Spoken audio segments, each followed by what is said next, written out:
And she said, you're going again the last time you're balling, you say you're paying up and you're tired and you're not go ever again. Here I am. Yeah, I went again. I had my bag. You can see it here, right? I had my sleeping bag and I had my knapsack, which is not a hiking knapsack, but a hiking knapsack would be much better.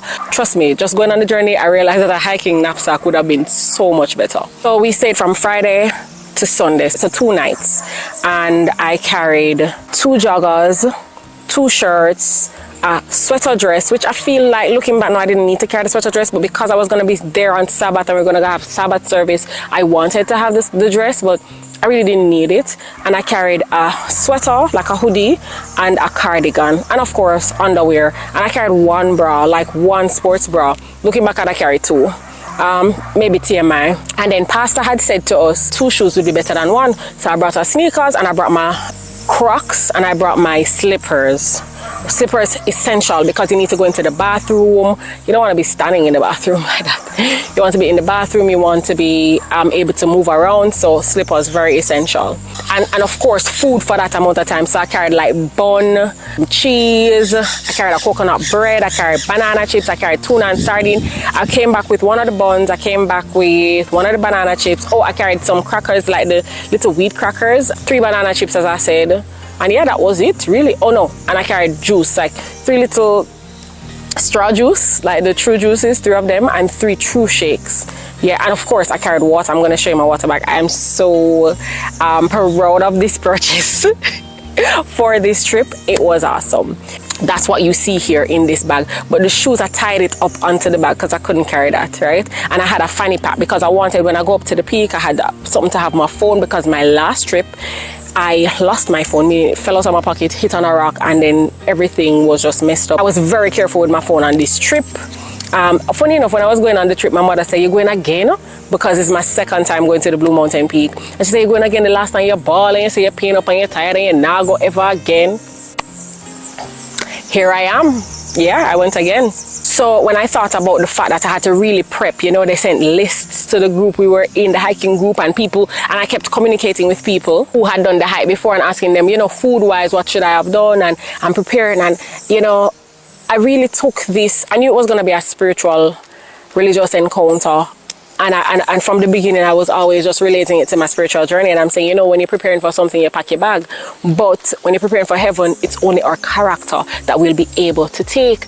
And that's just it. We'll only be able to take our character to heaven. So it's that fruit of the Spirit: love, joy, peace, patience, long-suffering, meekness, kindness, gentleness, self-control. Those are the things that we're going to take. So we have to think about it that, okay, you can't take things with you.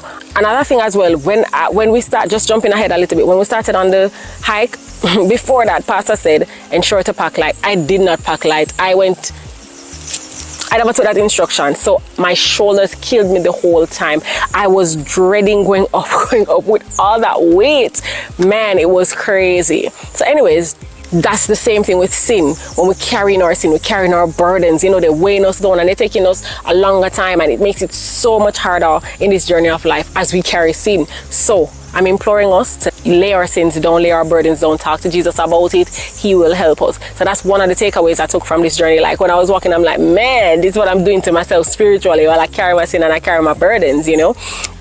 So we met at a point, like we met at our individual churches, and then we took a coaster bus from there and we went to another meeting point in Kingston. And so then a rover came and some minibuses, and that was then a 2-hour drive because it took us, we got to Papine 8 o'clock.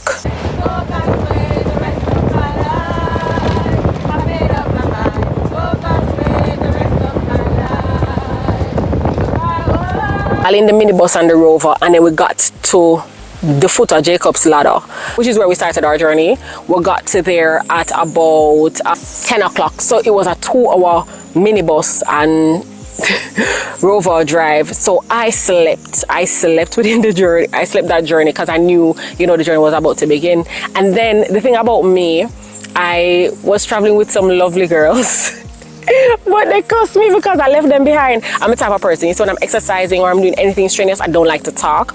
I don't like to communicate. Or I'll say one, two things, but this, it's like how when people at the gym and them have them trainer and them trainer saying, one more, go one more time. You can do it again. I hate that. Don't like chatting. So I really just I walked with some people I hate, but I walked by myself for the most part.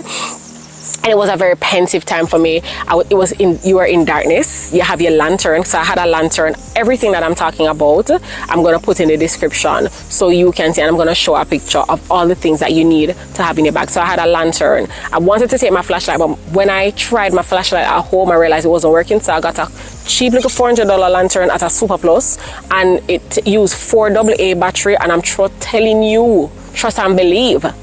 Listen, it worked the whole time. It's still working even now. So I was grateful for that because I used it a lot. Because we started walking at 10 o'clock.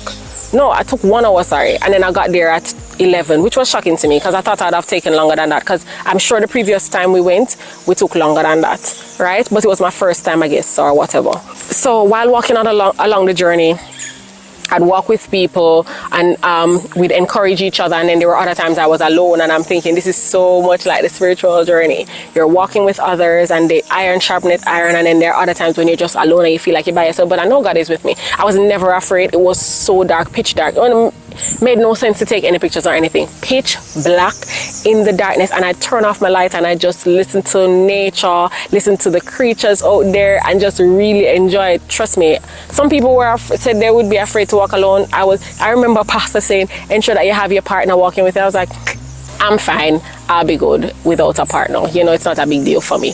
A very good encounter. Sometimes on your spiritual journey, you walk alone. Other times you are walking with people. But either way, one step at a time, one foot in front of the other, you know. When we almost got to the cabin, I have to highlight this. We had a lot of young men on the trip. And ranging from like 15 to in their 30s. So when we almost got there, you know, like you feel like, oh my gosh, I can't go anymore. I would see them, they went ahead, I'd see them coming back to be like, you want us to help you with your bags? And it was so astonishing and it was lovely. You know, sometimes we say, no man the day and a beer terrible man the day, or him not born yet or whatever. Trust me, all the young men on this trip, Christian young men, Seventh-day Adventist young men, were awesome. They came back and they made several trips. So they came, when they came to me, they said, oh, you're just 5 minutes away, don't worry about it. Which helped me as well when they're like, we did it, you're 5 minutes away, just continue walking. They took my bag, so they lightened my load, so I could easily just walk the 5 minutes. And then when I went up there, they were passing me back to go and help other people. Some of them make 6 trips. I remember one of my church mothers were telling me, oh, they told me I was 40 to 30 minutes away. I'm like, wow, so they walked all that way back to help them. It was awesome camaraderie, just great, showing us how we should be in the physical as well as in the spiritual life to help others. When you've made it to a point, go back and help the other people, you know what I mean?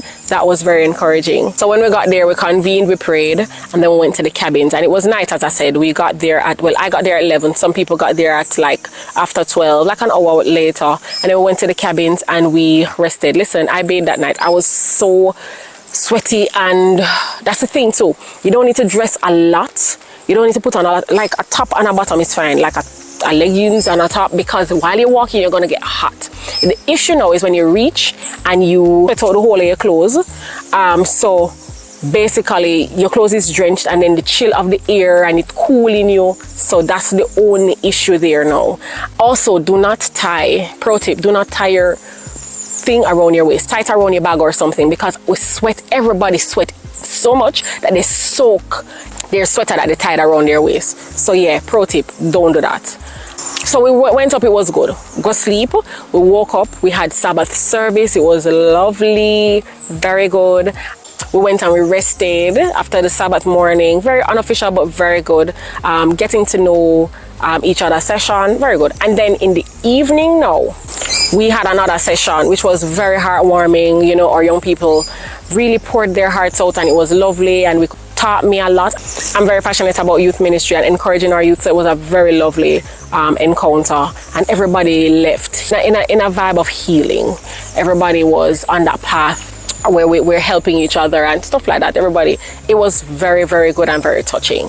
Then now we rested to get up back in the night, and we got up at about 12:30 to get ready for our walk up to the peak. So So we split the journey into 2 days, which I found really helped my body, because the previous time we went in one go, so I was so tired, but this time we split it in 2 days, which was good. We left 1:30 and I got to the peak 1 hour 40 minutes.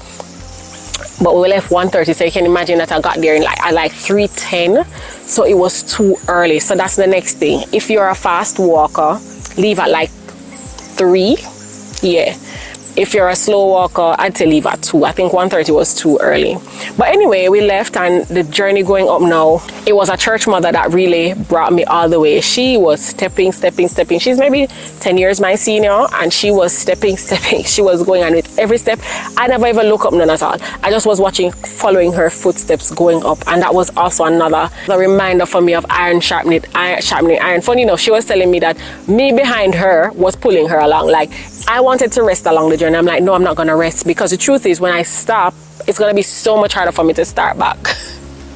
It's gonna be so much harder for me to start again. So what we would do, those is whenever, because the journey is up, down, because it's between mountains. So every time we'd go down, we just walk a little slower and use that as a rest, but we'd never stop. We just continue to going, and that's my admonition for our spiritual journey. Don't stop, just continue going, walk. But the thing is, if you stop, it's so much harder to find back your rhythm, to find back your pace.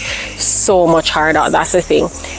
Guys, it rained, and then I'm realizing how important it was now for us to have our 2 shoes, because funny enough, I didn't use my 2 shoes, but a friend who came on the trip lost their shoe bottom. So I had my Crocs, and I was able to say, you know what, wear the Crocs here, because no way you can go with a cut down with the stones and whatever. So, you know, 2 shoes is a must, because when you get wet, a lot of people got wet, and because they had 2 shoes, they were like, thank God, and they were able to change their shoes. There are a lot of people who lost their shoes on the journey, shoes pop out, and they were able to change their shoes. 2 shoes, your toiletries, your soap, your toothbrush, your toothpaste. I'm gonna put a picture here of my little toiletries bag that my husband got for me with deodorant, and you put a little perfume in there, and you, as I say, your toothbrush, your toothpaste, your rag, your soap, you know, very, very important. Alcohol, wipes, those are some things that you also need for this journey. You need, I brought a sleeping bag, so I was on the peak with a sleeping bag